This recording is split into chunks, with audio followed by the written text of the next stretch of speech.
আর আজকে জুমার দিন আমারে 2 রাকাত জুমার নামাজ পড়ার সুযোগ দে। ও নবীর উম্মতেরা, নবীর আশিকেরা, হুসাইনের আশিকেরা গো, এই 2 রাকাত নামাজ জুমার নামাজ ছাইরো না, আমার নবীর শাফায়াত নসিব হবে না। রক্তে লাল হইয়া যদি হুসাইন 2 রাকাত জুমার নামাজ পড়তে পারে গো, আজকাল থেকে কথা দিতে হবে জীবনে কোনোদিন জুমার নামাজ ছাড়তে পারবা না।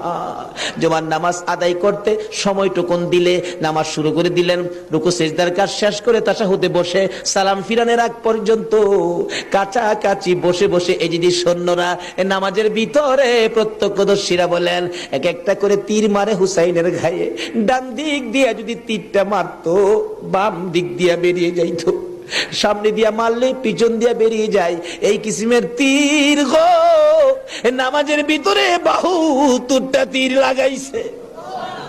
হুসাইন সালামটা ফিরাইয়া নানা